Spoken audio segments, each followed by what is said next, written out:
Hey everyone, I am back with another super interesting video. I'm sure हम सब ने अपनी लाइफ में एटलीस्ट एक बार तो टाइटैनिक के बारे में जरूर इमेजिन किया होगा कि आखिर क्या हुआ था, कैसे हुआ था, इट्सेट्रा इट्सेट्रा। तो आज हम टाइटैनिक के कुछ ऐसे क्रीपी फैक्ट्स देखेंगे जो हमारे रोंगटे खड़े कर देगा। Let's go. साल 1898 में यानी टाइटैनिक की ट्रेजेडी होने से 14 साल पहले एक अमेरिकन ऑथर मॉर्गन रॉबर्टसन ने एक किताब लिखी जिसका नाम था futility the wreck of the Titan. ये किताब थी एक ब्रिटिश क्रूज शिप टाइटन के बारे में जो अपनी पहली यात्रा पर निकला, एक आइसबर्ग से टकराया और डूब गया। उसके साथ साथ उसके सारे पैसेंजर्स और क्रू भी डूब गए। इस नॉवेल की डिटेल्स टाइटैनिक से इतनी सिमिलर थी that it was creepy AF. उनकी किताब के मुताबिक टाइटन में भी लाइफ बोट्स जितने चाहिए थे उससे कई ज्यादा कम थे। टाइटन को भी अनसिंकेबल बताया गया था क्योंकि वो उस वक्त का सबसे बड़ा शिप था। ये सब सुनकर ऐसा लग रहा है ना जैसे टाइटैनिक की ही बात हो रही है, पर हैरानी वाली बात ये है कि ये किताब टाइटैनिक से 14 साल पहले लिखी गई थी। कुछ लोगों को ये लगा कि शायद रॉबर्टसन भविष्य देख सकते थे जिसकी वजह से उन्होंने ऐसी किताब लिखी, लेकिन कुछ लोगों ने कहा कि उन्हें शिप्स की जानकारी थी। शायद रॉबर्टसन ने देखा कि ओशन लाइनर्स बड़े होते जा रहे थे और उनको अंदाजा था कि इसका अंजाम क्या हो सकता है। जब टाइटैनिक के डूबने के बाद रॉबर्टसन से पूछा गया कि क्या उन्हें भविष्य पहले पता था, उन्होंने बस ये जवाब दिया कि नहीं, मुझे बस ये पता था कि मैं क्या लिख रहा हूँ, बस। फैक्ट नंबर 2, टाइटैनिक में जितने लोग मारे गए उनमें से ज्यादातर लोगों की मौत डूबने से नहीं हुई बल्कि ठंड के ओवर एक्सपोजर से हुई।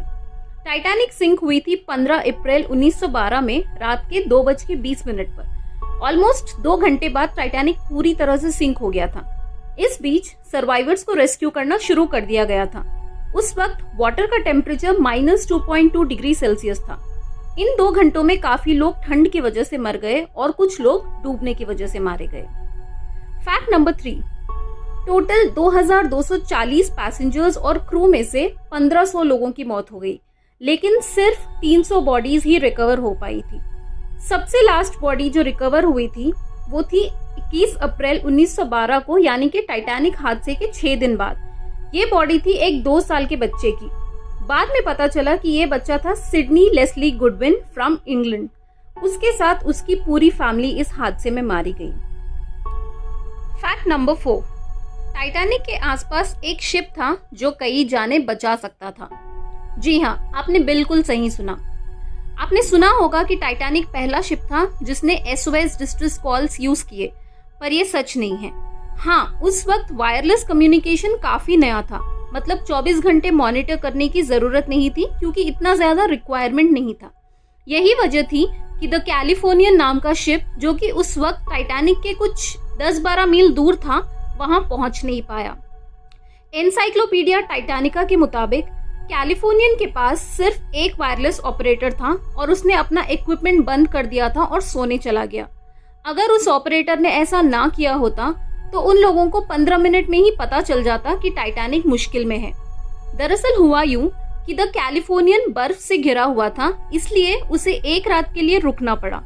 तो अगर उन्हें टाइटैनिक के बारे में टाइम पर पता लग जाता तो उनको उस बर्फ से निकलने में भले ही मुश्किल होती, पर वो निकल सकते थे। शायद उसमें उनको कुछ आधा 1 घंटा लगता।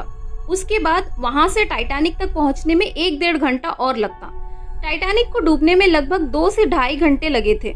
उतने में तो कैलिफोर्नियन की क्रू टाइटैनिक के सारे पैसेंजर्स को आराम से बचा सकते थे, लेकिन अफसोस ऐसा नहीं हुआ। कैलिफोर्नियन की क्रू ने टाइटैनिक की डिस्ट्रेस रॉकेट्स देखी जरूर, लेकिन उसके कैप्टन ने समझा कि ये किसी बोट की नॉन इमरजेंसी सिग्नल होगी। जब सुबह कैलिफोर्नियन का क्रू ने अपने रेडियो को ऑन किया तब तक बहुत देर हो चुकी थी। टाइटैनिक बचा ही नहीं था, बस समुद्र में तैरती लाशें ही बची थी। सो ये थी कुछ अजीबोगरीब फैक्ट्स टाइटैनिक के बारे में। अगर आपको ये वीडियो अच्छा लगा तो इसे लाइक कीजिए और अपने फ्रेंड्स के साथ शेयर कीजिए। I'll be back with a part 2 of this, so please don't forget to subscribe. Take care. See ya. Bye bye.